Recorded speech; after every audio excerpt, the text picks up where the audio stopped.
Have you ever wondered why you sabotage your own success? Why do you sometimes act in ways that completely contradict your best intentions? What if I told you there's an invisible part of your personality that's been pulling the strings behind every decision you make? This hidden aspect is what renowned psychologist Carl Jung called the shadow, and it's more powerful than you could ever imagine. Picture this. You're trying to be the best version of yourself, working toward your goals, making progress. And then suddenly, something inside you seems to work against everything you've built. Sound familiar? That's your shadow at work. Today, we're diving deep into one of psychology's most fascinating concepts. By the end of this video, you'll understand how to identify this hidden force and transform it from your greatest enemy into your most powerful ally. But first, let me share something that might shock you about human nature itself. Jung once wrote, something profound. Unfortunately, there is no doubt about it. Man is, on the whole, less good than he imagines himself to be or wants to be. Think about that for a moment. We all carry within us aspects we'd rather not acknowledge. Parts of our personality that we've pushed into the darkness because they don't fit our ideal self-image. This is where the shadow lives. Your shadow represents every aspect of yourself that you've rejected, denied, or hidden away.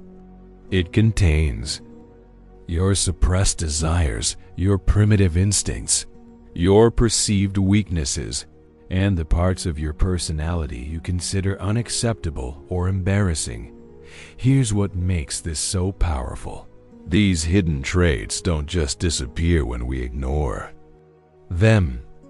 Instead, they gain strength in the darkness, influencing our behavior in ways we rarely recognize. Jung explained it perfectly.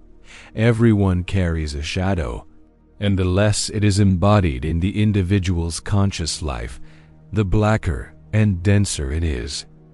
Let me give you a real example. Imagine someone who prides themselves on being constantly positive and happy. They might push away any feelings of anger, sadness, or frustration, believing these emotions are negative or weak.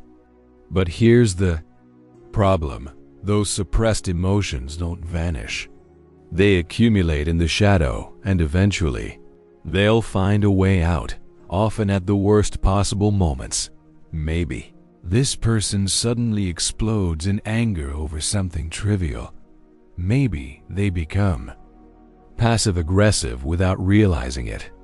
Or perhaps they find themselves inexplicably drawn to drama and conflict, even though they claim to hate it. This is the shadow in action. How your shadow forms. Your shadow didn't develop overnight. It's been forming since childhood, shaped by your family, society, and personal experiences. From an early age, you learned which behaviors, thoughts, and emotions were acceptable to those around you. Everything else got pushed into the shadow. If you were told that anger was bad, your anger went into the shadow. If expressing sadness made others uncomfortable, your sadness joined it there. If certain desires were deemed inappropriate, they, too, found their way into this hidden realm. Over time, your shadow became a repository for everything you believed you shouldn't be. But here's something most people don't realize. The shadow doesn't just contain negative traits. It also holds positive qualities that you've rejected or never allowed yourself to express. Maybe you were taught that being assertive was rude, so you pushed away your natural confidence. Perhaps you were told that creativity was impractical, so you buried your artistic impulses. Or maybe you learned that standing up for yourself was selfish, so you suppressed your healthy boundaries. All of these positive qualities are waiting in your shadow, Unused and undeveloped. Jung identified two distinct types of shadows that affect us: the personal shadow and the collective shadow. Your personal shadow contains your individual repressed material, the specific traits, memories, and impulses that you've personally rejected based on your unique life experiences. The collective shadow, on the other hand, represents the darker aspects of society and culture as a whole. It's made up of the fears, prejudices, and destructive impulses that entire groups of people have pushed into the darkness. Think about historical events like wars, genocide, or systematic oppression. These represent the collective shadow in action when entire societies act out their repressed darkness on a massive scale. Here's why this matters for you personally. When you haven't dealt with your own personal shadow, you become vulnerable to being swept up in collective shadow movements without even realizing it. Your shadow reveals itself in countless ways throughout your daily life. Learning to recognize these signs is the first step toward reclaiming your power. Have you ever had an intense, seemingly irrational reaction to someone? That's often your shadow at work. The traits you dislike most in others are frequently the very traits you've rejected in yourself. Jung called this projection. When we can't accept certain aspects of ourselves, we unconsciously project them onto other people and then react strongly to what we see. For instance, if you have a powerful reaction to someone you perceive as arrogant, it might be because you've suppressed your own healthy confidence and pushed it into the shadow. Your shadow also appears in your dreams, often as a same-sex figure who seems to criticize or challenge you. These dream figures represent the parts of yourself that your conscious mind has rejected. Pay attention to the moments when you feel possessed by emotions that seem to come from nowhere. When you're under stress, tired, or caught off guard, your shadow is more likely to emerge. Now, here's where things get really interesting. While most people view the shadow as purely negative, Jung discovered something remarkable. The shadow also contains tremendous positive potential. Remember, your shadow doesn't just hold your negative traits, it holds everything you've rejected, including valuable qualities that could enrich your life dramatically. Jung wrote, "The shadow usually contains values that are needed by consciousness, but that exist in a form that makes it difficult to integrate them into one's life." Think about it this way. Every trait has both positive and negative expressions. Anger can be destructive rage, but it can also be righteous indignation that motivates positive change. Selfishness can be harmful narcissism, but it can also be healthy self-care and boundary setting. When you begin to integrate your shadow, you're not just eliminating problems, you're reclaiming lost parts of yourself that contain enormous creative and personal power. So how do you begin working with your shadow? Here are some concrete steps you can start taking today. First, begin keeping what I call a reaction journal. Whenever you have a strong emotional reaction to someone or something, write it down. Ask yourself, what is this reaction trying to tell me about myself? Look for patterns. Do you consistently react to certain types of people or behaviors?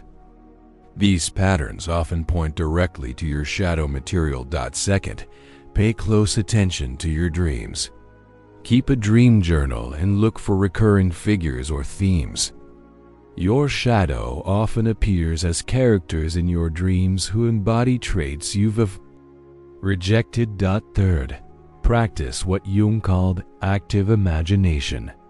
When you notice a strong reaction or shadow projection, try to dialogue with it internally. Instead of pushing the feeling away, Ask it what it wants to tell you.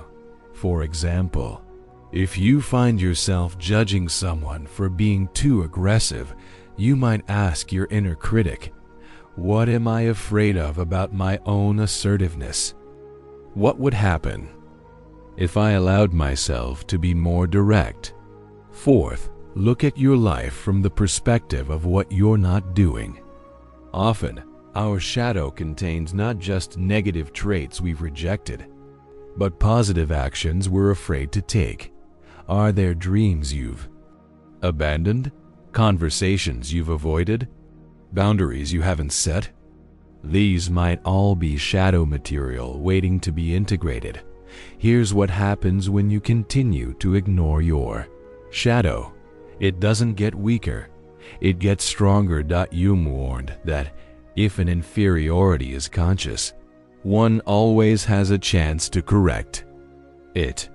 But if it is repressed and isolated from consciousness, it never gets corrected and is liable to burst forth suddenly in a moment of unawareness. This is why people sometimes seem to snap unexpectedly. It's not that they suddenly became a different person, it's that their shadow finally broke through their conscious defenses. On a larger scale, this is how good people get caught up in mob mentality, how ordinary citizens participate in atrocities, and how societies repeat the same destructive patterns throughout history. The shadow you refuse to acknowledge in yourself will find a way to express itself, often in the most destructive manner possible. The goal of shadow work isn't to eliminate the shadow, it's to integrate it consciously and constructively. Jung described this process as bringing the darkness to light, not by fighting against it, but by understanding it and finding healthy ways to express its energy. This requires what Jung called moral imagination, the ability to see beyond simple good and evil, to understand the complex motivations behind human behavior. For example, instead of completely suppressing your anger, you might learn to channel it into passionate advocacy for causes you care about.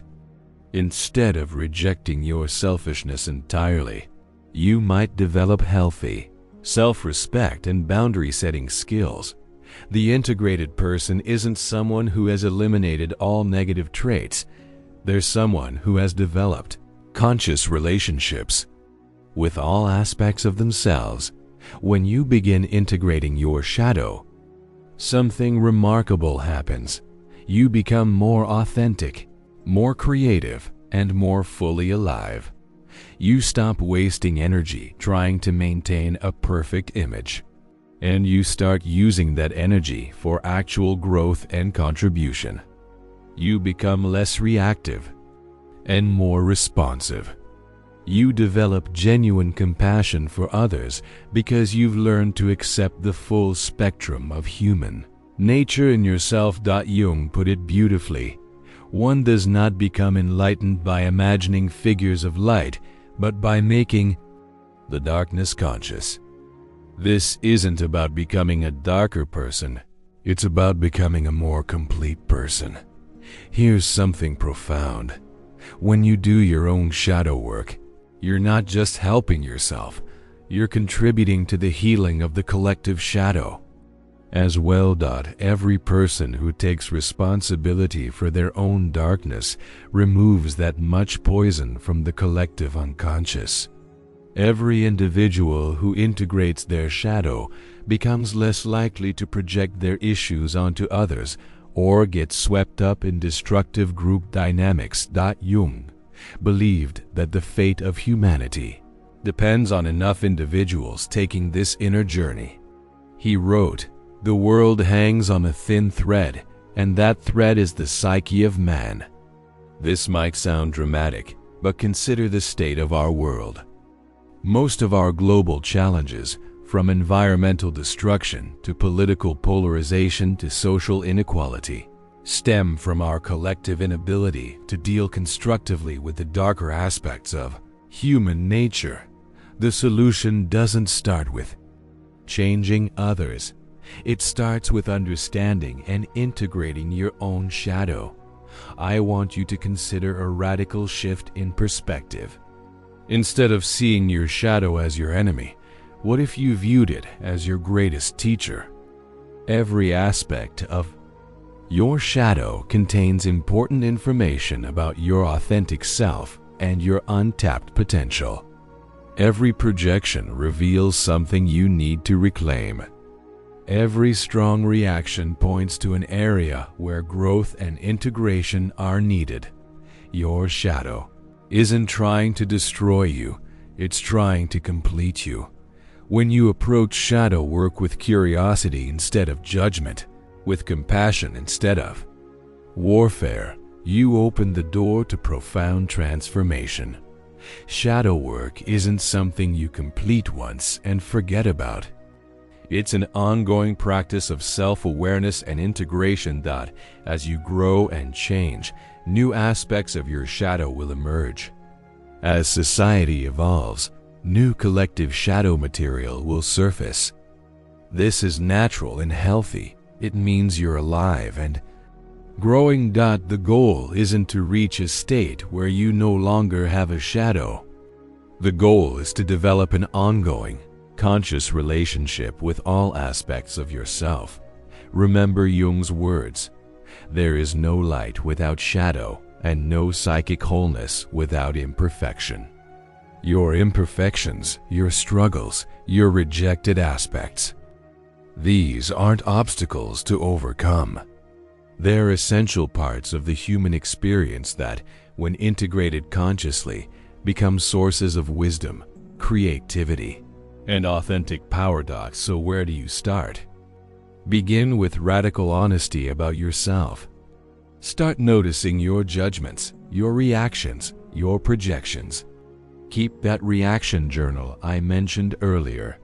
Most importantly, approach this work with patience and self-compassion. You've spent years building these patterns of rejection and repression. Integration takes time, but every small step toward shadow integration is a step toward greater freedom, authenticity, and personal power.